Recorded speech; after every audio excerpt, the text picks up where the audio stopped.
दिमिता Kumari, Jamshedpur women's college MEd department. और मैं आज मेरा विषय है संसाधन और संसाधन के बारे में पढ़ाने जा रही हूँ। तो हम पहले जाने कि संसाधन होता क्या है। संसाधन वह स्रोत होता है जो मानव की आवश्यकताओं की पूर्ति अंशतः या पूर्णता करता है। कोई भी वस्तु या पदार्थ जब तक संसाधन नहीं कहा जाएगा जब तक उसमें मानव निवारण की क्षमता पूर्ण विद्यमान न हो।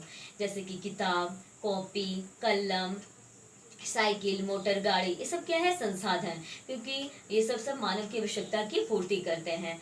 इसलिए क्या है, कोई भी संस्थान जब तक संसाधन नहीं कहे जाएंगे जब तक उसमें मानव की कार्य क्षमता के निवारण और कठिनाई की समस्या विद्यमान ना हो। इसलिए हम कहते हैं कि मानव और संसाधन में आपस में अन्योन्यश्रित संबंध होता है। इसी प्रकार मानव द्वारा संसाधन भरोसा किया हुआ और आकलित किया हुआ संसाधन है।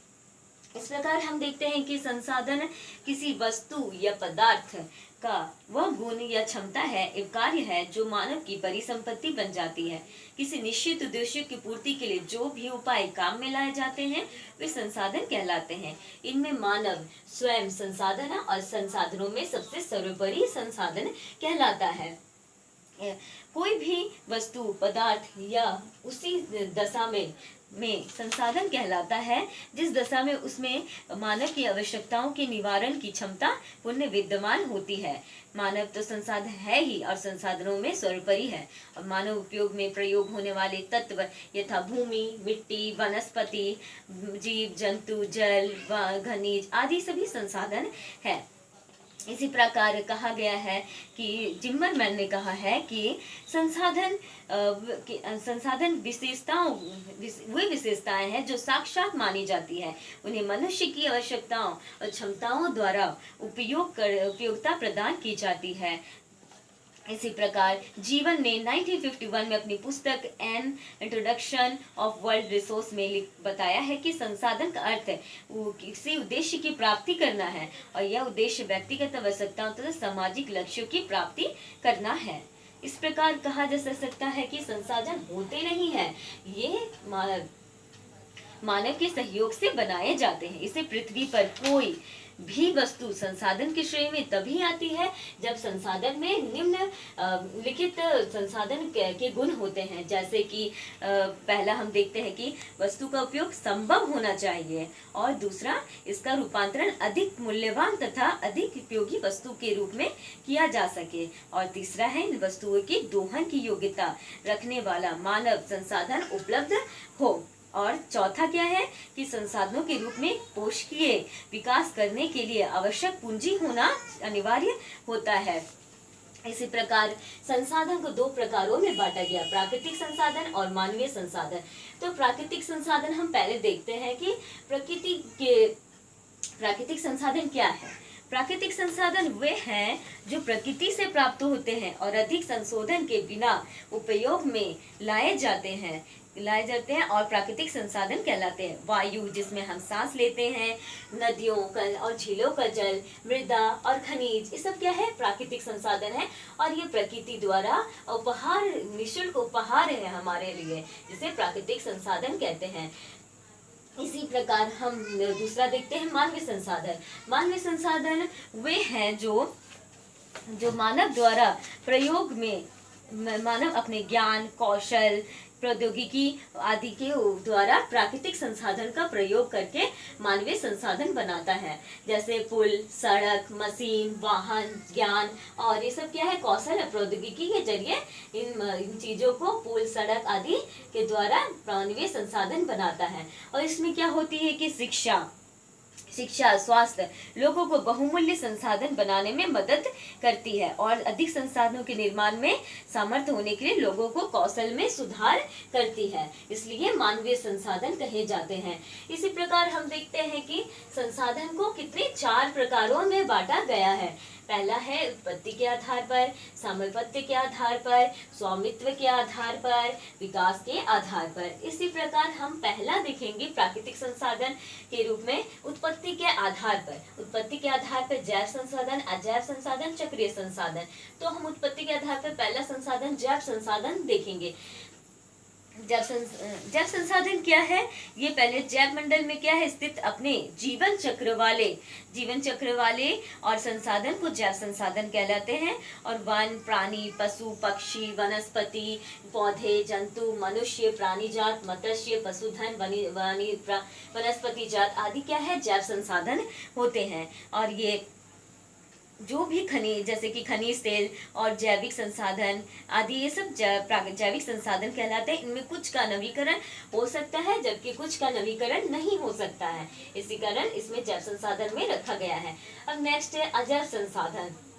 अजैव संसाधन वे संसाधन हैं जिसके अंदर जैविक और जैसे आकर्मणिक संसाधन आते हैं जिसमें जीवन क्रिया नहीं होती है, इनका नवीकरण ये संभव नहीं होता है और ये एक बार उपयोग करने के बाद समाप्त हो जाते हैं तथा इनमें समाप्त होने संसाधनों की श्रेणी में होने वाले पोषकीय या अनुपातिक दोहन की ही अनिवार्य होते हैं। इनमें जल, जमीन, खनिज, मृदा, चट्टाने और धातु ये सब क्या है? अजैव संसाधन जिनका एक बार उपयोग करने के बाद ये समाप्त हो जाते हैं या पुनः उपयोग करने के लायक नहीं होते हैं। ये सब अजैव संसाधन कहलाते हैं। जैसे कि लोहा, एल्युमिनियम आदि विस्तृत क्षेत्रों में है, जबकि सोना, चांदी आदि आणविक खनिज है सीमित क्षेत्रों में विस्तृत होते हैं। इसी प्रकार हम देखते हैं कि चक्रीय संसाधन वे कहलाते हैं जो जिनका एक बार उपयोग करने के बाद उनका बार बार प्रयोग किया जा सकता है, चक्रीय संसाधन कहलाते हैं। इनमें जल और लोहा, जल का विभिन्न रूपों में उसका उपयोग किया जा सकता है, इसी प्रकार लोहे का भी विभिन्न रूपों में उपयोग किया जा सकता है। इस प्रकार चक्रीय संसाधन है।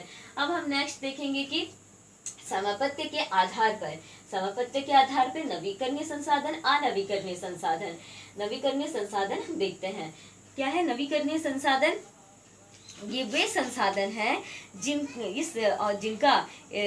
जिनका पुनः उत्पादित किया जा सकता है। इस हेतु भौतिक, यांत्रिक और रासायनिक प्रक्रिया अपनाई जाती है तथा ये संसाधन असामान्य होते हैं और इनके जीवन अवधि पुनः पूर्ति संभव होती है। और उदाहरण जैसे कि वन यानी कि जो वन को एक क्षेत्र में काटने के बाद उसे पुनः दोबारा उसे दूसरे क्षेत्र में भी उगाया जा सकता है। सौर ऊर्जा, पवन ऊर्जा, जल, वन और वन्य जीव ये सब क्या है? नवीकरणीय संसाधन होते हैं। वन प्राणियों की संख्या में वृद्धि की जा सकती है और इसके अन्य उदाहरण हो सकते हैं जैसे कि मृदा, खनिज ये सब उपजता और मानव संसाधन होते हैं ये सब। फिर नेक्स्ट है अनवीकरणीय संसाधन। अनवीकरणीय संसाधन वे संसाधन है जिनका एक बार उपयोग करने के बाद ये समाप्त हो जाते हैं या उनका पुनः पूर्ति दोबारा से होने में करोड़ों लाखों वर्ष लग जाती है। और इनकी जैसे कि कोयला, पेट्रोलियम तथा प्राकृतिक गैस ये सब जीवाश्म ईंधन अनवीकरणीय संसाधन है, इनके बनने में लाखों करोड़ों वर्ष लग जाते हैं। और ये इनके दोहन से क्या होती है? ऐसे संसाधन जिनका एक बार दोहन करने के बाद क्या होता है? इनकी पुनः पूर्ति संभव नहीं हो पाने के कारण इनकी सीमित होती है और ये निर्माण अवधि लंबी होती है और ये इनका तीव्र गति से दोहन करने से ये समाप्त हो जाते हैं। इसी प्रकार हम देखते हैं कि नवीकरणीय संसाधन, अनवीकरणीय संसाधन। अब है स्वामित्व के आधार पर। स्वामित्व के आधार पर 4 प्रकार में बांटा गया है। पहला व्यक्तिगत, सामुदायिक और राष्ट्रीय और अंतर्राष्ट्रीय।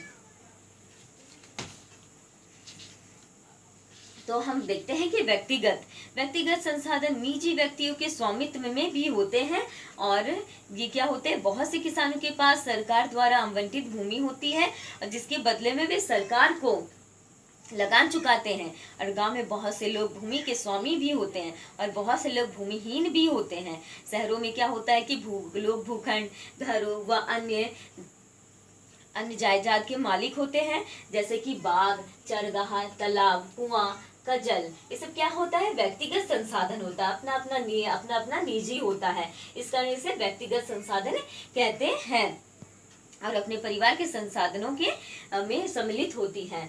इसलिए अब नेक्स्ट है सामुदायिक संसाधन। समुदाय ये वे संसाधन होते हैं जो सभी सदस्यों को उपलब्ध होते हैं। जैसे कि क्या होती है, गांव की सम्मिलित भूमि यानी कि चारण भूमि, श्मशान भूमि, तालाब और नगरीय क्षेत्रों के सार्वजनिक पार्क, पिकनिक स्थल, खेल के मैदान आदि सब क्या होती है कि सामुदायिक होती है। इसमें समुदाय का अधिकार होता है, समुदाय के सभी लोग इसका उपयोग करते हैं। ये होती है सामुदायिक संसाधन। इनमें क्या होती है कि स्कूल की तरफ से बच्चों को पिकनिक ले जाया जाता है, फिर खेल के मैदान में बच्चे खेलते हैं। क्या होता है कि समुदाय के सभी लोग इसका उपयोग करते हैं, इसी कारण इसे सामुदायिक संसाधन कहते हैं। अब नेक्स्ट है राष्ट्रीय संसाधन। राष्ट्रीय संसाधन क्या होता है कि तकनीकी तौर पर देश में पाए जाने वाले सारे संसाधन राष्ट्रीय ही होते हैं और देश की सरकार को कानूनी अधिकार है कि वह व्यक्तिगत संसाधनों को भी आम जनता के हित में अधिग्रहित कर सकती है। और आपने देखा ही होगा कि सड़क, नहरें, रेलवे लाइन व्यक्तिगत स्वामित्व वाले खेतों में ही बनी होती है। और क्या होती है कि इस शहरी विकास में क्या होती है, प्राधिकरणों की सरकार ने भूमि को अधिग्रहण कर लिया होता है या अपने अधिकार में ले लिया होता है। इसी कारण सारे खनिज पदार्थ, जल संसाधन, वन्य जीवन, राजनीतिक सीमाओं के अंदर सारी भूमि और यहाँ तक कि 12 समुद्री मील तक महासागरीय क्षेत्र यानी कि 12.19 किलोमीटर तक महासागरीय क्षेत्र, भूभागीय समुद्र और इसमें पाए जाने वाले सारे संसाधन क्या होते हैं, राष्ट्रीय संपदा के होते हैं, इसलिए राष्ट्रीय संसाधन कहलाते हैं। अब हम लोग नेक्स्ट देखेंगे अंतर्राष्ट्रीय संसाधन। अंतर्राष्ट्रीय संसाधन क्या होता है कि कुछ राष्ट्रीय संस्थाएं संसाधनों को निजी नियंत्रित करते हैं और तट रेखा से 200 किलोमीटर की दूरी पर यानी कि अपवर्जक आर्थिक क्षेत्र से पहले खुले महासागरीय संसाधन पर किसी देश का अधिकार नहीं होता है। इन संसाधनों को अंतर्राष्ट्रीय संस्थाओं की सहमति के बिना उपयोग नहीं किया जा सकता है, इसलिए ये अंतर्राष्ट्रीय संसाधन कहलाते हैं। इसी प्रकार हम विकास के स्तर के आधार पर देखते हैं कि संभावित संसाधन, विकसित संसाधन, भंडार और संचित कोष। तो हम पहला देखते हैं संभावित संसाधन। संभावित संसाधन क्या है कि वैसे संसाधन जो किसी प्रदेश में विद्यमान होते हैं परंतु उनका उपयोग नहीं किया गया है। उदाहरण के तौर पर हम कहेंगे कि भारत के पश्चिमी भाग में जैसे कि राजस्थान और गुजरात में पवन ऊर्जा, सौर ऊर्जा की अपार संभावनाएं हैं जिनका उपयोग अभी नहीं किया गया है, वो परंतु भविष्य के लिए छोड़ दिया गया ताकि उनका उपयोग भविष्य में किया जा सके। जिस प्रकार हम देखेंगे लद्दाख में यूरेनियम जो अभी नहीं उसका उपयोग किया जा सकता परंतु इसका उपयोग भविष्य के लिए किया जा सकता है। इस प्रकार ये संभावित संसाधन कहलाते हैं। और इसी प्रकार हम देखेंगे विकसित संसाधन। विकसित संसाधन क्या होती है कि वे संसाधन जिनका सर्वेक्षण किया जा चुका है और उनके उपयोग की गुणवत्ता और मात्रा निर्धारित की जा चुकी है, विकसित संसाधन कहलाते हैं।